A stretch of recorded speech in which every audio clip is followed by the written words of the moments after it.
महाराजांचे हे प्रांगण तुम्ही फार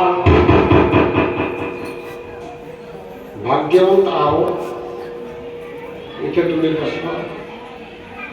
और अब हिंदी में बोलूँगा कि आपकी भक्ति भाव को देखकर मन गदगद हो गया। छोटा सा गांव है, सारा गांव यहाँ एकत्र हुआ है भक्ति भावना में। तो बिल्कुल प्रेम से संत एकनाथ महाराज का जयकारा लगाएंगे। संत एकनाथ महाराज की परमपिता परमात्मा की।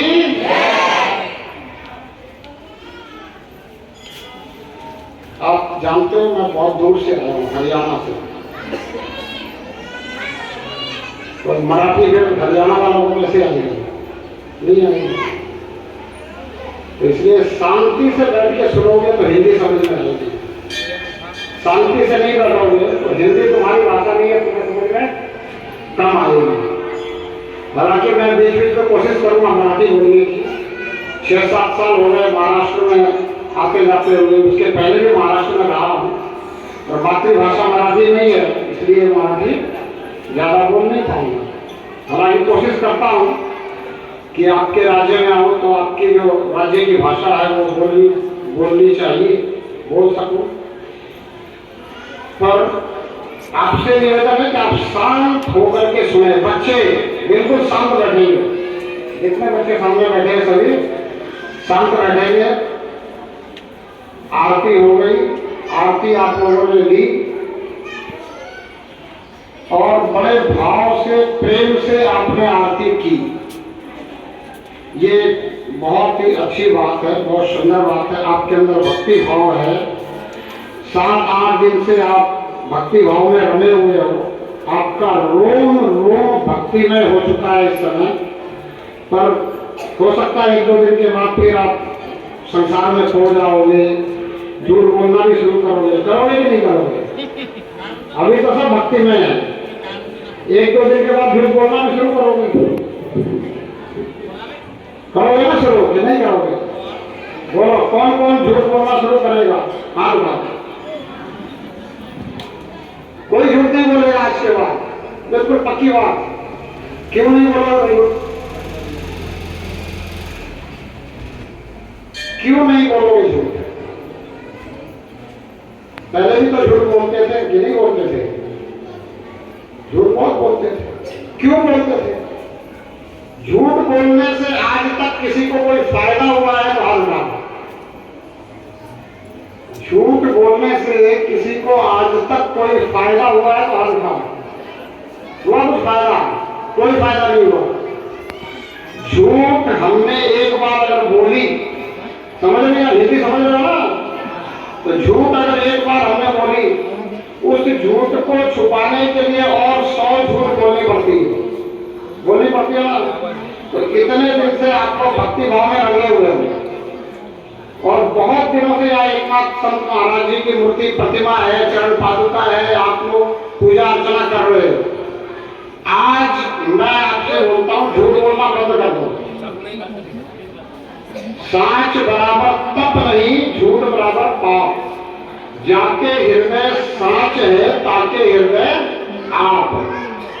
जिसके हृदय में सत्य बसा हुआ है, जो सत्यनिष्ठ है, जो सत्यभाषी है, जो सत्य बोलता है, उसके अंदर परमात्मा बस जाता है। इसीलिए हमारे संतों ने कहा, क्या कहा? देव आए तुझा पासी, तू ज्यादा चुकलासी। देव कुठे आहे? तुमच्या जवळच आहे, पण तुम्ही काय समजताय की मी झूठ बोलतो नाही, देव ऐकत नाही। मी मंदिरात गेलो, पूजा आरती केली, तेवढंच देव ऐकतो का? मी घरी काय करतो, बाजारात काय करतो, दुकानात काय करतो, ते सगळे देव ऐकते। त्यामुळे झूठ सोडून द्यायचं। आता सगळ्यांनी पण केलं ना, झूठ सोडून द्यायची। आता जर तुम्ही झूठ बोलला तर डबल पाप होईल। आतापर्यंत तुम्ही जे काही केलं झूठ बोलला ते सिंगल पाप, आता तुम्ही सोडून दिलं। माझ्या समोर तुम्ही सांगितलं, हात उचलला नाही कोणीही, आता परत मी सांगतो, जर कोणाला झूट बोलायचे असेल तर हात वर करा. करत नाही ना, याच्यानंतर अगर तुम्ही झूट बोलला तर तुम्हाला डबल पाप होईल. ते आपले जे कर्म असते हेच कारण आपल्या जीवात दुःख असते. जर आपण झूट बोललो, डबल पाप असले तर डबल दुःख होईल. दुःख पाहिजे का तुम्हाला? दुःख नको ना तुम्हाला, सगळ्याला सुख पाहिजे. जर सुख पाहिजे तर काय करायचं? झूठ नाही बोलायचं. झूठ नहीं बोलने का, बिल्कुल भी नहीं. आज से होश में जीना, होश में, बेहोश होकर नहीं जीना.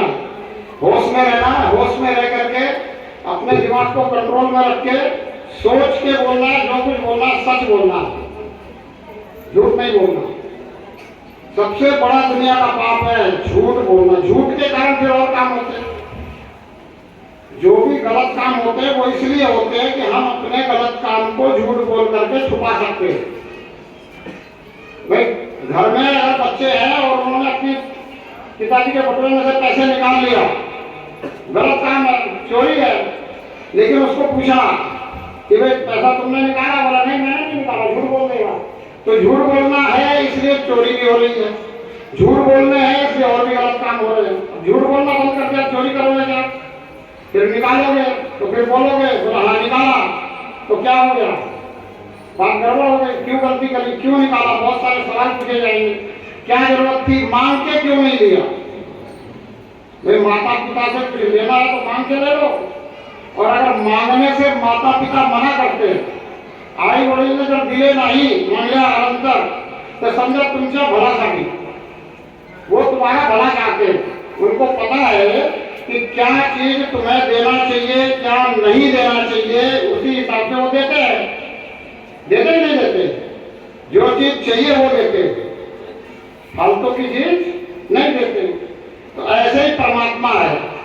परमात्मा हमें क्या देता है? जो हमारे लिए अच्छा है. परमात्मा हमें क्या देता है? जो हमारे लिए अच्छा है. और जो अच्छा नहीं है वो देता नहीं है. तो हम अगर परमात्मा से कोई चीज मांग रहे हैं, एक तो मांगनी नहीं चाहिए. संसार की चीज परमात्मा से मांगनी नहीं चाहिए. क्यों? संसार की चीज मिलेगी अपने कर्मों से. अब ये बच्चे हैं, ये अगर ध्यान से पढ़ेंगे, पढ़ाई में ध्यान लगाएंगे तो विद्वता इनको आ जाएगी. अगर ये ध्यान से नहीं पढ़ेंगे, पढ़ाई में ध्यान नहीं लगाएंगे तो विद्वता नहीं आएगी. समझ गया सबको? हिंदी में, इसको मराठी में बोलू काय सांगायचं मराठी? ध्यानात पढ़ाई करायचं ना. जे आपलं शिकवण आहे ते ध्यानात करायचं. ध्यान ठेवायचं शिकवण. अब बोल दिया मैंने कि पढ़ाई में ध्यान लगाना है, ध्यान से पढ़ोगे तो तुम विद्वान हो जाओगे. तो इसके लिए परमात्मा से मांगने की क्या जरूरत है?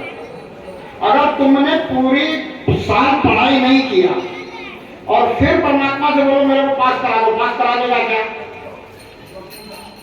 पूरी साल तुमने पढ़ाई किया ही नहीं और फिर तुम परमात्मा को बोलो कि मेरे को पास करा दो. फिर तुम परमात्मा से खूब प्रार्थना करो कि मेरे को पास करा दो. परमात्मा क्या बोलेगा कि जब टाइम था पढ़ने का, मैंने तुझे पढ़ने के लिए टाइम दिया, समय दिया, तेरे को इतनी अच्छी बुद्धि दी, समय दिया, वस्तु दी, सामग्री दी, किताब दी, कॉपी दी, कलम दिया, अच्छी व्यवस्था दी, अच्छा घर दिया, अच्छा स्कूल दिया, अच्छे टीचर